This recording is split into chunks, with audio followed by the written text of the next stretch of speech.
Chapter 12. Environment, Time, Harmony, and Caution. I now have a better understanding of the potentialities of adversity and failure. You may go ahead now with your description of the next of the 7 principles. What is your next principle? The next principle is environmental influence. Go ahead and describe the working principle of environmental influences as a determining factor in human destinies. Environment consists of all the mental, spiritual, and physical forces which affect and influence human beings. What connection, if any, is there between environmental influences and hypnotic rhythm? Hypnotic rhythm solidifies and makes permanent the thought habits of human beings. Thought habits are stimulated by environmental influences. In other words, the material on which thoughts are fed comes from one's environment. Thought habits are made permanent by hypnotic rhythm. What is the most important part of one's environment, the part which determines, more than all others, whether an individual makes positive or negative use of his mind? The most important part of one's environment is that created by his association with others. All people absorb and take over, either consciously or unconsciously, the thought habits of those with whom they associate closely. Do you mean by this that constant association with a person whose thought habits are negative influences one to form negative thought habits? Yes. The law of hypnotic rhythm forces every human being to form thought habits which harmonize with the dominating influences of his environment, particularly that part of his environment created by his association with other minds. Then it is important that one select one's close associates with great care. Yes. One's intimate associate should be chosen with as much care as one chooses the food with which he feeds his body, with the object always of associating with people whose dominating thoughts are positive, friendly, and harmonious. Which class of associates has the greatest influence upon one? One's partner in marriage and in the home, and one's associates in his occupation. After that come close friends and acquaintances. Casual acquaintances and strangers have but little influence on one. The material on which thoughts are fed come from one's environment. Thought habits are made permanent by hypnotic rhythm. Have you ever felt your attitude or mood become negative just by being in the presence of someone negative? Was it your spouse, child, or business partner? Hill suggests that you need to interject thoughts that are positive, friendly, and harmonious, not only to counteract those negative thoughts, but also to influence that person into a more positive space. If it is your business partner, evaluate if the relationship is one you want to save, or make the decision to move away from the partner's negativity. Why does one's partner in marriage have so great an influence upon one's mind? Because the relationship of marriage brings people under the influence of spiritual forces of such weight that they become dominating forces of the mind. How may environmental influences be used to break the grip of hypnotic rhythm? All influences which establish thought habits are given permanency through the law of hypnotic rhythm. One may change the influences of his environment so that the dominating influences are either positive or negative, and the law of hypnotic rhythm will make them permanent unless they are changed through one's habits of thought. Stating this truth in another way, one may submit himself to any environmental influence desired, whether positive or negative, and the law of hypnotic rhythm will make the influence permanent when it assumes the magnitude of thought habit. Is that the way the law works? That is correct. Be careful of all forces which inspire thought. Those are the forces which constitute environment and determine the nature of one's earthly destiny. What class of people controls their environmental influences? The non-drifters. All who are victims of the habit of drifting forfeit their power to choose their own environment. They become the victims of every negative influence of their environment. Is there no way out for the drifter? Is there no method by which he may submit himself to the influence of a positive environment? Yes, there is a way out for drifters. They can stop drifting, take possession of their own minds, and choose an environment which inspires positive thought. This they may accomplish through definiteness of purpose. Is that all there is to the act of eliminating the habit of drifting? Is the habit only a state of mind? Drifting is nothing but a negative state of mind, a state of mind conspicuous by its emptiness of purpose. What effective procedure may one follow in establishing an environment most helpful in developing and maintaining positive thought habits? The most effective of all environments is that which may be created by a friendly alliance of a group of people, who will obligate themselves to assist one another in achieving the object of some definite purpose. This sort of an alliance is known as a mastermind. Through its operation, one may associate himself with carefully chosen individuals, each of whom brings to the alliance some knowledge, experience, education, plan, or idea suited to his needs in carrying out the object of his definite purpose. The most successful leaders in all walks of life avail themselves of this sort of made-to-order environmental influence. Outstanding achievement is impossible without the friendly cooperation of others. Stating the truth in another way, successful people must control their environment, thereby ensuring themselves against the influence of a negative environment. What of people whose duty to relatives makes it impossible for them to avoid the influence of a negative environment? No human being owes another any degree of duty which robs him of his privilege of building his thought habits in a positive environment. On the other hand, every human being is duty-bound to himself to remove from his environment every influence which even remotely tends to develop negative thought habits. Isn't this a cold-blooded philosophy? Only the strong survive. No one can be strong without removing himself from all influences which develop negative thought habits.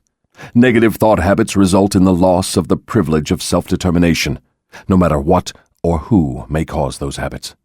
Positive thought habits may be controlled by the individual and made to serve his aims and purposes. Negative thought habits control the individual and deprive him of the privilege of self-determination. I deduce from all you have said that those who control the environmental influences out of which their thought habits are built are masters of their earthly destinies, and that all others are mastered by earthly destinies. Is that stating the matter correctly? Perfectly stated. What establishes one's thought habits? All habits are established because of inherent or acquired desires, or motives. That is, habits are begun as the result of some form of definite desire. What takes place in the physical brain while one is forming thought habits? Desires are organized impulses of energy, called thoughts. Desires that are mixed with emotional feeling magnetize the brain cells in which they are stored and prepare those cells to be taken over and directed by the law of hypnotic rhythm. When any thought appears in the brain or is created there, and is mixed with keen emotional feeling of desire, the law of hypnotic rhythm begins at once to translate it into its physical counterpart. Dominating thoughts, which are acted upon first by the law of hypnotic rhythm, are those with which are mixed the strongest desires and the most intense feelings. Thought habits are established by the repetition of the same thoughts. What are the most impelling basic motives or desires which inspire thought action? The 10 most common motives, those which inspire most of one's physical action, are these: the desire for sex expression and love, the desire for physical food, the desire for spiritual, mental, and physical self-expression, the desire for perpetuation of life after death, the desire for power over others, the desire for material wealth, the desire for knowledge, the desire to imitate others, the desire to excel others, the 7 basic fears. These are the dominating motives which inspire the majority of all human endeavors. What about the negative desires, such as greed, envy, avarice, jealousy, anger? Are these not expressed more often than any of the positive desires? All negative desires are nothing but frustrations of positive desires. They are inspired by some form of defeat, failure, or neglect by human beings to adapt themselves to nature's laws in a positive way. That's a new slant on the subject of negative thoughts. If I correctly understand what you have said, all negative thoughts are inspired by one's neglect or failure to adapt oneself harmoniously to nature's laws. Is that correct? That is exactly correct. Nature will not tolerate idleness or vacuums of any sort. All space must be and is filled with something. Everything in existence, of both a physical and a spiritual nature, must be and is constantly in motion. The human brain is no exception. It was created to receive, organize, specialize, and express the power of thought. When the individual does not use the brain for the expression of positive, creative thoughts, nature fills the vacuum by forcing the brain to act upon negative thoughts. There can be no idleness in the brain. Understand this principle, and you will come into a new and important understanding of the part environmental influences take in the lives of human beings. You will better understand also how the law of hypnotic rhythm operates, it being the law which keeps everything and everyone constantly moving through some form of expression of either negative or positive principles. Nature is not interested in morals as such. She is not interested in right and wrong. She is not interested in justice and injustice. She is interested only in forcing everything to express action according to its nature. Nature will not tolerate idleness or vacuums of any sort. All space must be and is filled with something. When the individual does not use the brain for the expression of positive, creative thoughts, nature fills the vacuum by forcing the brain to act upon negative thoughts. I find this so true, particularly when I think of children who have too much idle time on their hands. Don Green, CEO of the Napoleon Hill Foundation, remembers, as young people, we were constantly kept busy with the admonition that idleness was the devil's workshop. Interesting parallel, don't you think? That is an enlightening interpretation of nature's ways. To whom may I turn for corroboration of your claims? To men of science, to the philosophers, to all accurate thinkers. Lastly, to the physical manifestations of nature herself. Nature has no such thing as dead matter. Every atom of matter is constantly in a state of motion. All energy is constantly in motion. There are no dead voids anywhere. Time and space are literally manifestations of motion of such swiftness that it cannot be measured by human beings. Alas, one is forced to the conclusion from what you say that the sources of dependable knowledge are shockingly limited. The developed sources of knowledge are limited. Every normal adult human brain is a potential gateway to all the knowledge there is throughout the universes. Every normal adult brain has within its mechanism the possibility of direct communication with infinite intelligence, wherein exists all the knowledge that is or can ever be. Your statement leads me to believe that human beings may become all they have attributed to what they call God. Is that what you mean? Through the law of evolution, the human brain is being perfected to communicate at will with infinite intelligence. The perfection will come through organized development of the brain, through its adaptation to nature's laws. Time is the factor which will bring perfection. What causes cycles of recurring events such as epidemics of disease, business depressions, wars, and crime waves? All such epidemics in which great numbers of people are similarly affected are caused by the law of hypnotic rhythm, through which nature consolidates thoughts of a similar nature and causes those thoughts to be expressed through mass action. Then the Great Depression was put into motion because great numbers of people were influenced to release thoughts of fear. Is that correct? Perfectly. Millions of people were endeavoring to get something for nothing through stock gambling. When they suddenly discovered they had gotten nothing for something, they became frightened, rushed to their banks to draw out their balances, and the panic was on. Through mass thought of millions of minds, all thinking in terms of fear of poverty, the Depression was prolonged over a period of years. The current economic turmoil in the United States and throughout the world was put into motion in a similar fashion. Millions were endeavoring to get something for nothing through real estate, no-money-down deals, subprime mortgages, and valuation bubbles, as well as the financial markets. When everything started to collapse, they became frightened, and the panic was on once again. By changing the thoughts of these millions from fear back to focus on fundamentally sound financial principles, can we stabilize the economy? Napoleon Hill's philosophy can show us the way. The choice is ours. From what you say, I deduce that nature consolidates the dominating thoughts of people and expresses these thoughts through some form of mass action, such as business depressions, business booms, and so on. Is that correct? You have the right idea. Let us now take up the next of the 7 principles. Go ahead and describe it. The next principle is time, the 4th dimension. What relationship is there between time and the operation of the law of hypnotic rhythm? Time is the law of hypnotic rhythm. The lapse of time required to give permanency to thought habits depends upon the object and the nature of the thoughts. But I understood you to say that the only enduring thing in nature is change. If that is true, then time is constantly changing, rearranging, and recombining all things, including one's thought habits.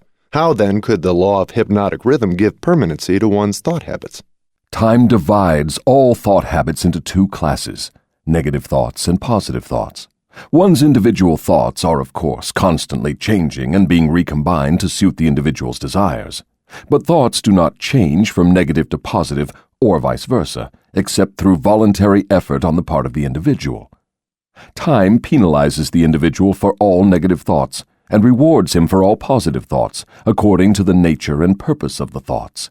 If one's dominating thoughts are negative, time penalizes the individual by building in his mind the habit of negative thinking, and then proceeds to solidify this habit into permanency every second of its existence. Positive thoughts are, likewise, woven by time into permanent habits. The term permanency, of course, refers to the natural life of the individual. In the strict sense of the term, nothing is permanent. Time converts thought habits into what might be called permanency during the life of the individual. Now I have a better understanding of how time works. What other characteristics has time in connection with the earthly destiny of human beings? Time is nature's seasoning influence through which human experience may be ripened into wisdom. People are not born with wisdom, but they are born with the capacity to think, and they may, through the lapse of time, think their way into wisdom. People are not born with wisdom, but they are born with the capacity to think, and they may, through the lapse of time, think their way into wisdom. I find this one of the most profound statements in the entire book. By using our ability to think and analyzing our experiences in life, whether successes or failures, we can gain wisdom. Can it actually be that simple? Do youths ever possess wisdom? Only in very elementary matters. Wisdom comes only through the lapse of time. It cannot be inherited, and it cannot be imparted from one person to another except through the lapse of time. Does the lapse of time force an individual to acquire wisdom? No. Wisdom comes only to non-drifters who form positive thought habits as a dominating force in their lives. Drifters and those whose dominating thoughts are negative never acquire wisdom except of a very elementary nature. From what you say, I infer that time is the friend of the person who trains his mind to follow positive thought habits and the enemy of the person who drifts into negative thought habits. Is that correct? That is precisely true. All people can be classified as drifters and non-drifters. Drifters are always at the mercy of the non-drifters, and time makes this relationship permanent. Do you mean that if I drift along through life without definite aim or purpose, the non-drifter may become my master, and time only serves to give the non-drifter a stronger and more permanent grip upon me? That is stating the truth exactly. What is wisdom?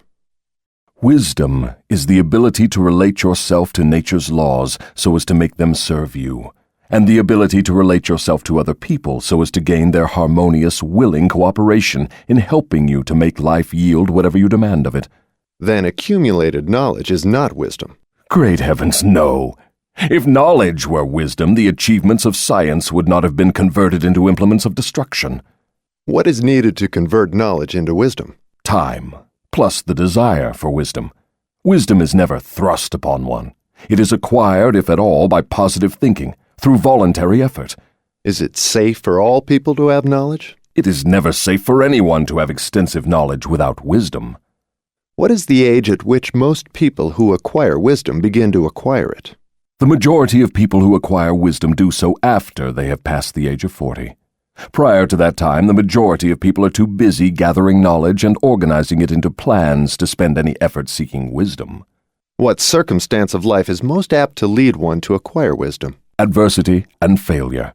These are nature's universal languages through which she imparts wisdom to those who are ready to receive it.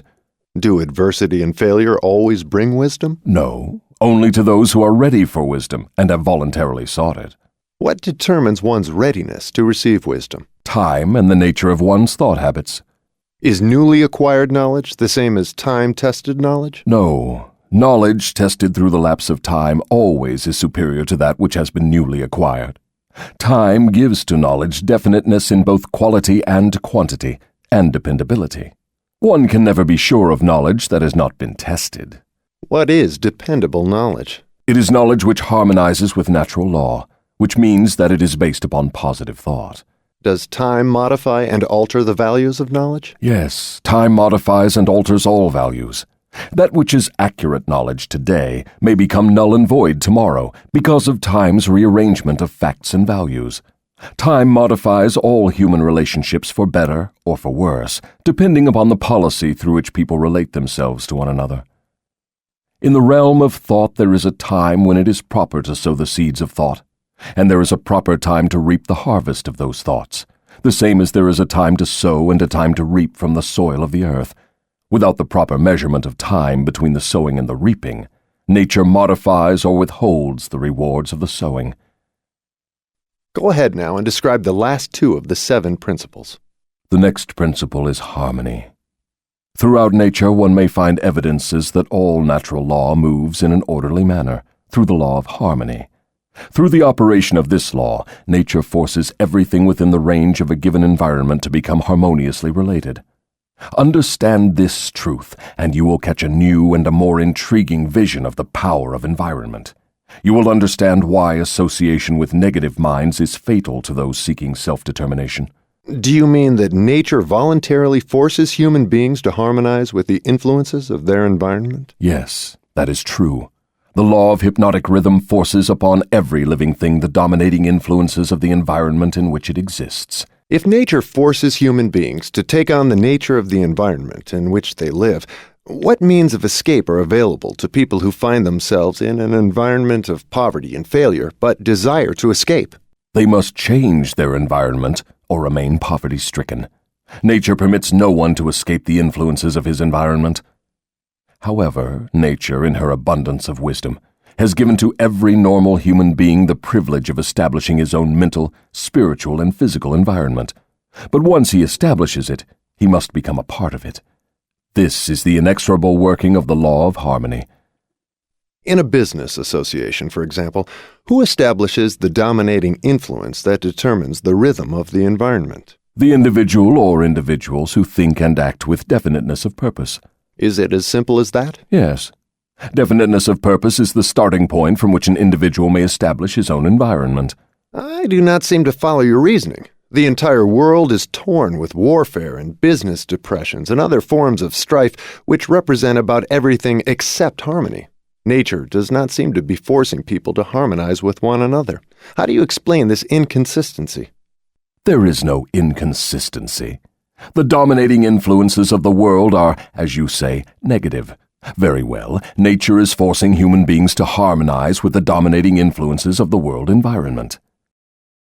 As in Hill's day, there seems to be little harmony in our world today.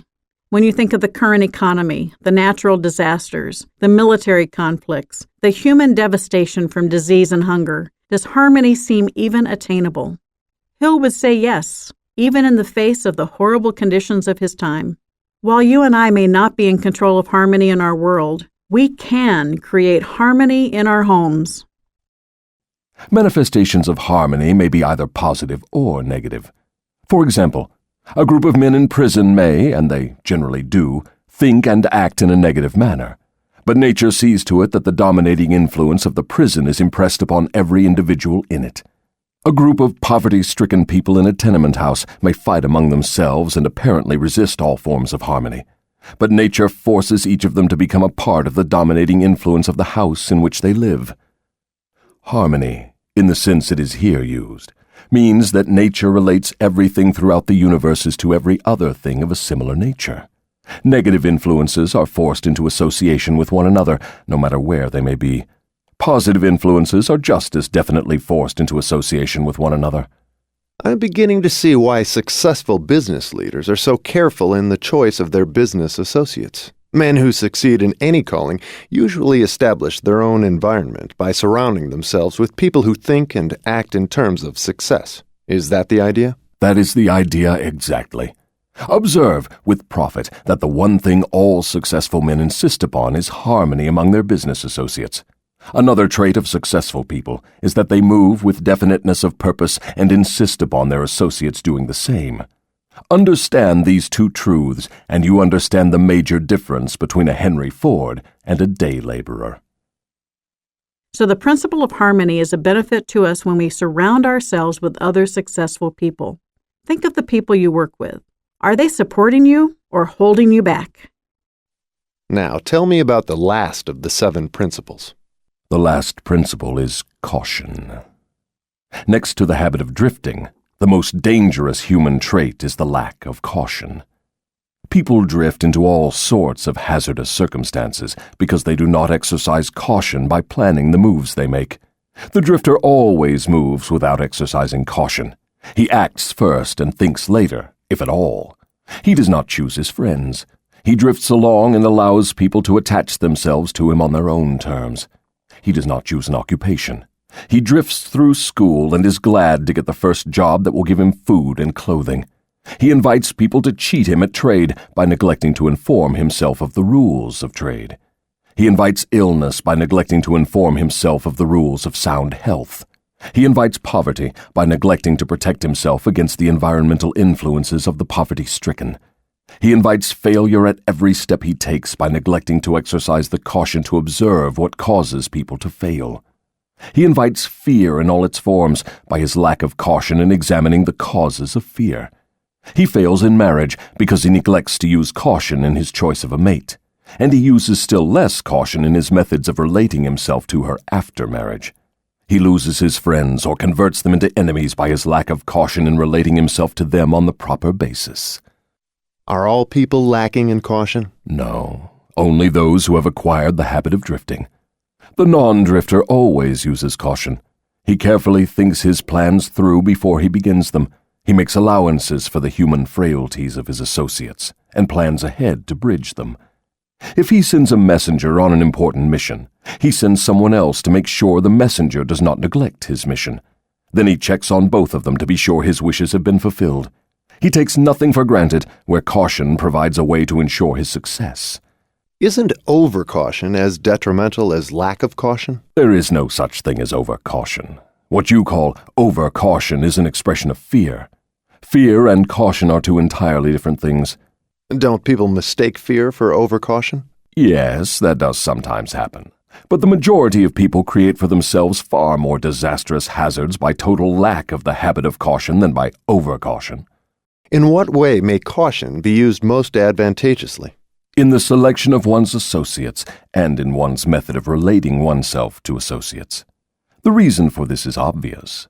One's associates constitute the most important part of one's environment, and environmental influences determine whether one forms the habit of drifting or becomes a non-drifter. The person who exercises due caution in the choice of associates never allows himself to be closely associated with any person who does not bring to him, through the association, some definite mental, spiritual, or economic benefit. Isn't that method of choosing associates selfish? It is sensible and leads to self-determination. It is the desire of every normal person to find material success and happiness. Nothing contributes more to one's success and happiness than carefully chosen associates. Caution in the selection of associates becomes, therefore, the duty of every person who wishes to become happy and successful. The drifter allows his closest associates to attach themselves to him on their own terms. The non-drifter carefully selects his associates and allows no one to become closely associated with him unless that person contributes some form of helpful influence or bestows some definite benefit. It never occurred to me that caution in the selection of friends had so definite a bearing on one's success or failure. Do all successful people exercise caution in the selection of all their associates, whether in business, social, or professional relationships? Without the exercise of caution in the choice of all associates, no one may be certain of success in any calling. On the other hand, lack of exercise of caution brings almost certain defeat